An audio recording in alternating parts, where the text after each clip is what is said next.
ധർമ്മടം, കല്യാശ്ശേരി, പയ്യന്നൂർ ഇതൊക്കെ CPM കോട്ടകളാണ്, തർക്കമൊന്നുമില്ല.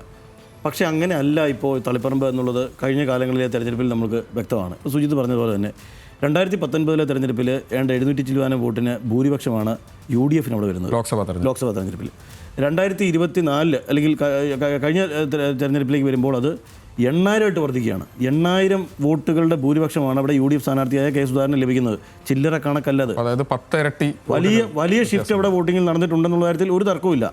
അതുകൊണ്ട് തന്നെ ഒരു ഇളകാത്ത കോട്ടയല്ല ഇത്തവണ തളിപ്പറമ്പ് എന്ന് വേണം നമുക്ക് ഈ ഘട്ടത്തിൽ പറയാൻ. തദ്ദേശം സ്വാഭാവികമാണ്. തദ്ദേശ തെരഞ്ഞെടുപ്പിൻ്റെ വോട്ടിംഗ് പാറ്റേൺ നമുക്ക് മനസ്സിലാവും. സ്വാഭാവികമായും കേരളം മുഴുവൻ എങ്ങനെയാണ് പോയതെന്നൊക്കെ നമുക്കറിയാം.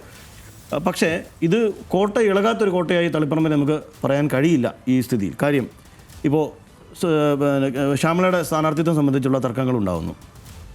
ഒരു വനിതാ സ്ഥാനാർത്ഥി അവിടെ വരണമെന്നുള്ള നിർദ്ദേശം പോലും വരുന്നത് PK ശ്യാമളയെ സ്ഥാനാർത്ഥിയാക്കാൻ ആണ് എന്ന തരത്തിൽ വിമർശനം ഉണ്ടായി. TK ഗോവിന്ദൻ അത് തുറന്നു പറഞ്ഞു. പാർട്ടിയുടെ സംവിധാനങ്ങൾ മുഴുവൻ വെല്ലുവിളിച്ചുകൊണ്ടാണ് അദ്ദേഹം ഇപ്പോൾ ഈ തെരഞ്ഞെടുപ്പിലേക്ക് വരുന്നത്. TK ഗോവിന്ദൻ കഴിഞ്ഞ 50 വർഷത്തിലേറെയായി CPMൻ്റെ എല്ലാ തരത്തിലുള്ള സംഘടനാ പരിപാടികളിലും മുന്നിട്ട് നിന്ന ആളാണ്. തെരഞ്ഞെടുപ്പിൽ മുൻപന്തിയിൽ നിന്ന ആളാണ്. തെരഞ്ഞെടുപ്പിൻ്റെ മുഴുവൻ ചക്രം തിരിച്ചുകൊണ്ടിരുന്ന ആളാണ് അദ്ദേഹത്തിന് അറിയാം ആ മണ്ഡലത്തിൻ്റെ പൾസ് എന്താണെന്നുള്ളത്. അദ്ദേഹം ആ മണ്ഡലത്തിൽ ഇങ്ങനെ വിമതനായി മത്സരിക്കുമ്പോൾ അത് സ്വാഭാവികമായും CPMന് വലിയ തലവേദനയുണ്ട്, വലിയ പ്രഷർ അവിടെ സൃഷ്ടിക്കുന്നുണ്ട്. അത് UDFന് ഏതെങ്കിലും തരത്തിൽ ഗുണമെന്നുള്ളതല്ല, വലിയ തരത്തിൽ ഗുണമുണ്ടാകും എന്നുള്ള കാര്യത്തിൽ ഒരു തർക്കവുമില്ല.